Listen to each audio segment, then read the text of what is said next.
नमस्कार मेरे प्रिय भक्त गणों, आपका मेरे YouTube चैनल सतगुरु टेक पर आपका स्वागत है। नारद पुराण के अनुसार सोमवार व्रत में व्यक्ति को प्रातः स्नान करके शिव जी को जल और बेल पत्र चढ़ाता है तथा शिव गौरी की पूजा करता है। छोटी कन्याएं, औरतें, बच्चे, बूढ़े सोमवार का व्रत क्यों रखते हैं? व्रत रखकर किसको खुश किया जाता है?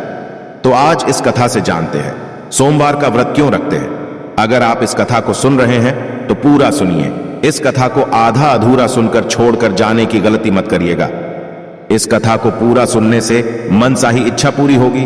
आप महादेव भक्त हैं तो कथा और महादेव का अनादर मत करिए। व्रत कथा। एक समय की बात है, किसी नगर में एक साहूकार रहता था। उसके घर में धन की कोई कमी नहीं थी, लेकिन उसकी कोई संतान नहीं थी। इस कारण वह बहुत दुखी था।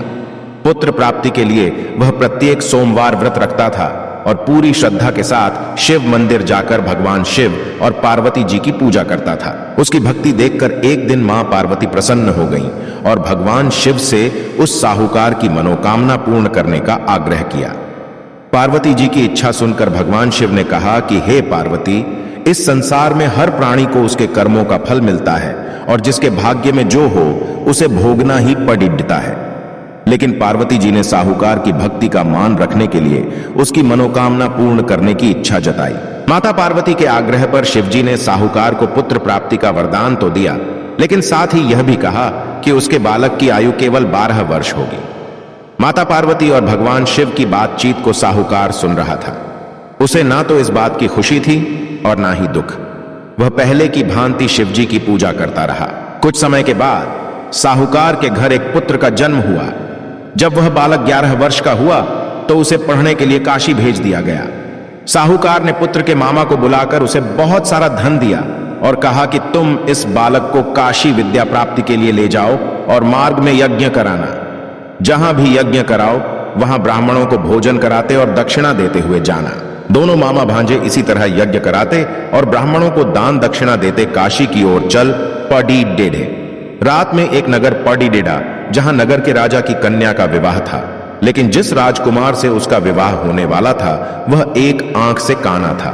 राजकुमार के पिता ने अपने पुत्र के काना होने की बात को छुपाने के लिए एक चाल सोची। साहूकार के पुत्र को देखकर उसके मन में एक विचार आया। उसने सोचा, क्यों ना इस लड़डीके को दूल्हा बनाकर राजकुमारी से विवाह करा दूं।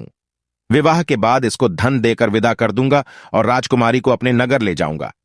लड़डीके को दूल्हे के वस्त्र पहनाकर राजकुमारी से विवाह कर दिया गया। लेकिन साहूकार का पुत्र ईमानदार था। उसे यह बात न्याय संगत नहीं लगी। उसने अवसर पाकर राजकुमारी की चुन्नी के पल्ले पर लिखा कि तुम्हारा विवाह तो मेरे साथ हुआ है, लेकिन जिस राजकुमार के संग तुम्हें भेजा जाएगा वह एक आंख से काना है। मैं तो काशी पढ़ने जा रहा हूं। जब राजकुमारी ने चुन्नी पर लिखी बातें पढ़ ही तो उसने अपने माता पिता को यह बात बताई। राजा ने अपनी पुत्री को विदा नहीं किया, जिससे बारात वापस चली गई। दूसरी ओर साहूकार का लड़ा डाका और उसका मामा काशी पहुंचे और वहां जाकर उन्होंने यज्ञ किया। जिस दिन लड़डहके की आयु 12 साल की हुई उसी दिन यज्ञ रखा गया। लड़डहके ने अपने मामा से कहा कि मेरी तबीयत कुछ ठीक नहीं है। मामा ने कहा कि तुम अंदर जाकर सो जाओ। शिवजी के वरदानुसार कुछ ही देर में उस बालक के प्राण निकल गए। मृत भांजे को देख उसके मामा ने विलाप शुरू किया। संयोगवश उसी समय शिवजी और माता पार्वती उधर से जा रहे थे। पार्वती ने भगवान से कहा, स्वामी, मुझे इसके रोने के स्वर सहन नहीं हो रहा। आप इस व्यक्ति के कष्ट को अवश्य दूर करें। माता पार्वती के आग्रह पर भगवान शिव ने उस लड़डीके को जीवित होने का वरदान दिया। शिवजी की कृपा से वह लड़डहका जीवित हो गया। शिक्षा समाप्त करके लड़का मामा के साथ अपने नगर की ओर चल दिया।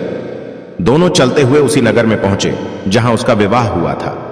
उस नगर में भी उन्होंने यज्ञ का आयोजन किया। उस लड़डे डहाके के ससुर ने उसे पहचान लिया और महल में ले जाकर उसकी खातिरदारी की और अपनी पुत्री को विदा किया। इधर साहूकार और उसकी पत्नी भूखे प्यासे रहकर बेटे की प्रतीक्षा कर रहे थे। उन्होंने प्रण कर रखा था कि यदि उन्हें अपने बेटे की मृत्यु का समाचार मिला तो वह भी प्राण त्याग देंगे, परंतु अपने बेटे के जीवित होने का समाचार पाकर वह बेहद प्रसन्न हुए। उसी रात भगवान शिव ने व्यापारी के स्वप्न में आकर कहा, हे श्रेष्ठी, मैंने तेरे सोमवार के व्रत करने और व्रत कथा सुनने से प्रसन्न होकर तेरे पुत्र को लंबी आयु प्रदान की है। इसी प्रकार जो कोई सोमवार व्रत करता है या कथा सुनता और पढ़ाता है उसके सभी दुख दूर होते हैं और समस्त मनोकामनाएं पूर्ण होती हैं। और जिस किसी नारी की गोद खाली है उसकी गोद भर दी जाती है। यह कथा सुनने के बाद आपको मालूम चल गया होगा कि सोमवार का व्रत क्यों रखा जाता है। अगर आप यहां तक देख लिया है तो आप महादेव के भक्त हैं। तो आप इस वीडियो को लाइक करके आपके अपने YouTube चैनल को सब्सक्राइब कर लें। महादेव आपकी हर इच्छा जल्द पूरी करेंगे। और कमेंट में हर हर महादेव जरूर लिखें।